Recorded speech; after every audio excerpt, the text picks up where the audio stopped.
It's August 4th, 2025, and it has certainly been very busy for me keeping track of the fires ongoing on the Avalon Peninsula. One began last night near Kingston. You can see the water bombers on it earlier today. That video courtesy of Roger Parsons.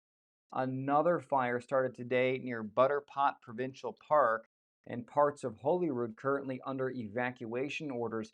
And that picture came to me from Alec that was submitted through the app. And both of these fires are producing a lot of smoke, both causing evacuations. I have some of that posted on my website, but look for official sources if you're looking for the most up-to-date information, because I'm recording this now. It's 5:15. If you're watching this later, there could be new information available. I'll try and have it, but also please pay attention to those official sources like this one here from the town of Holyrood.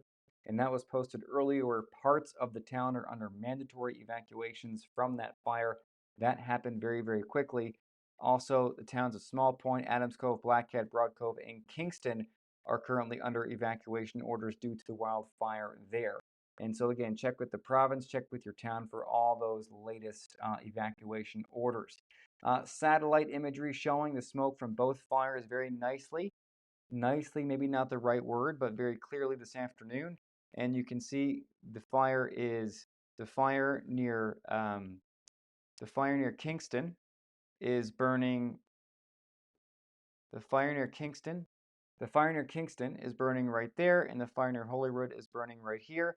The smoke from the fire near Kingston is mostly being pushed off and northeast of the Avalon Peninsula of Cape St. Francis, or north of it. The smoke from the fire burning near Holyrood is being kind of projected right toward the St. John's Metro, and air quality locally is likely being impacted in some way, shape, or form. And that is why Environment and Climate Change Canada has issued an air quality alert for the Avalon North and St. John's, because the smoke from these fires can really impact air quality in a negative way. So if you're sensitive to this, potentially older, pregnant, small kids, anyone who has sensitive lungs, you're going to want to close the windows, stay inside as the smoke is overhead and moving through. And it also might be a good idea to turn off your HRV, or your air exchanger unit. Part of the reason the fires are spreading so effectively is because A, it's warm, B, it's dry, low humidity levels, and C, it's breezy. Now, the wind speeds are not going to increase overnight, which is a good thing, but they're not exactly going to flatten out either. The temperatures coming down should make the fires spread a little less efficiently.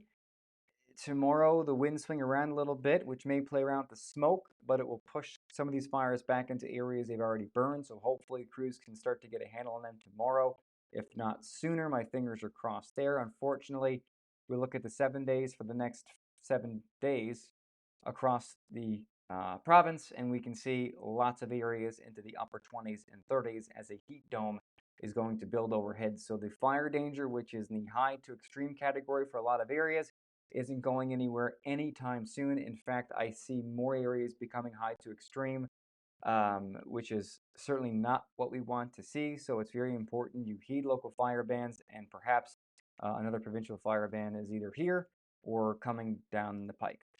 As we go throughout the next 24 hours, there's like no rain in the forecast. Uh, Maybe some showers, but that is it. And as you saw there in the 7 days, for the next 7 days, there's like no rain in the forecast either. So we're in a very unusually dry, unusually mild pattern as an area of high pressure builds in. As we can see there, they're ridging in the jet stream where it goes kind of up like that. That's a ridge. Under the ridges, there's lots of space for the air to warm and compress and heat up.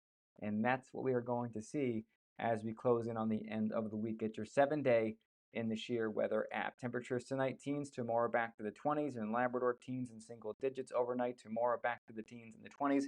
But again, that warming trend coming later this week across the entirety of the province, with many areas being 10 plus degrees above normal. Something else of note, which can sometimes help strengthen ridges a little bit, these tropical systems. Tropical storm Dexter, not going to pose a direct threat to the weather in Newfoundland and Labrador, minus maybe some higher swells later in the week, as it's going to pass well down to our southeast. But it's something of note because it's a tropical system, and again, may kind of indirectly impact the weather. If you're looking for the best forecast, the most accurate forecast for your location, obviously get the Sheer Weather app in the Apple App Store, Google Play Store. Either one of those spaces, you can get it, and it should function just fine for you. An update to the app coming shortly, which will change the layout a little bit. Other than that, more updates to come later today. Have a great evening. Stay safe. And as more updates on these fires become available, I will pass them along via the app, my website, or my socials. I'm meteorologist Eddie Shear on Facebook, and almost every other platform is Eddie Shear. Have a very good Monday evening, and stay safe.